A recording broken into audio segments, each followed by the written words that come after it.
Howdy, Zach. Howdy, folks. Zach, it's been exactly 1 month since last I've posted in our debate. We both agreed to a 2 week time limit, and I've given you double that.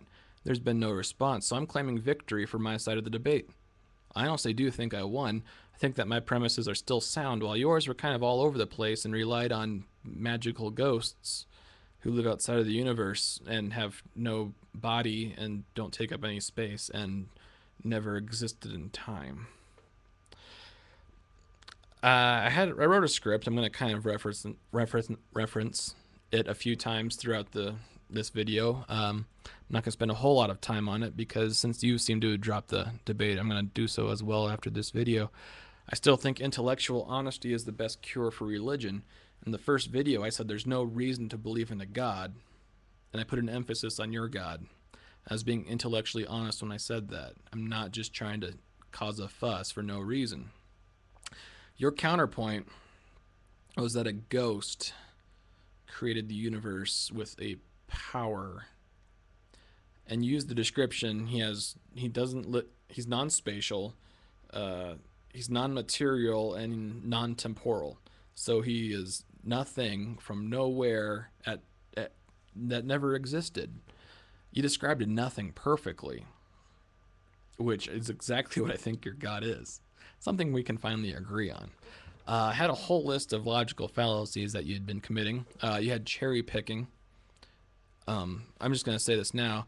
When we were doing our debate, we illustrated the differences in our thinking. Mine was the scientific method, where you look at facts as honestly as you can, and you draw a conclusion from it. You looked at it the way a Christian looks at things. You had the conclusion, and you tried to cherry pick your facts so that your conclusion looked valid. You ignored Big Bang cosmology. I have some open Yale courses that you can look into if you really want to investigate why people think the Big Bang happened. There's the fact of evolution as well as the theory. You just assumed that a mind created things, and it's more likely a mind with superpowers that exists outside of our universe created things. You ignored abiogenesis. You just ignored way too much. And you asked me to consider everything, which I did. There's the reification fallacy, where you assign human-like qualities to the first cause. It's also called the pathetic fallacy, not because it's stupid, but because you're assigning pathos to something that doesn't have it. The first cause, really? It has a brain and it decides to make things. It's an interesting kind of anthropomorphism because what you described is not a thing. I'm not sure what to call it when you assign a not a thing human-like qualities. We went to begging the question fallacy. My premises were pretty well set up, and my conclusion, there's no reason to believe in a God, I think is still valid. Your conclusion was there is a God and he does exist. And your premise, as far as I could gather, is God created the universe.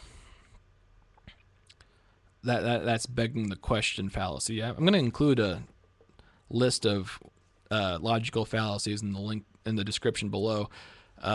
It's really good reading. I think you should look into it. Let's see. I think I'm still standing on the solid ground that there is no reason to believe in a God. Where we left the discussion, you hadn't really proved any God, and your argument could be used to justify Yahweh, Tachesis, Quetzalcoatl, Zeus, Allah, Shiva, Buddha, Odin, Osiris. I'm kind of running short here. Ra, Kratos, Lords of Kobol. I could keep going. I really could. Did I say Quetzalcoatl already? Anyways, your discussion so far has justified all of these gods, and they are all exclusive. So your position is severely undermined when you've justified every god, and they all say the other one can't possibly exist. You're in a cluster, and it's just not going to resolve itself. So Zach, I'm sorry it ended this way, but hey, I won, so there's something. I'm going to go back to making pro-atheism videos because my viewer count has really dropped during this debate. And it's time to move on to some interesting thing. I thank you for your time. It's been fun, and if you want to re-engage with this, we'll have to talk about that later. Zach, I hope you have a good one, and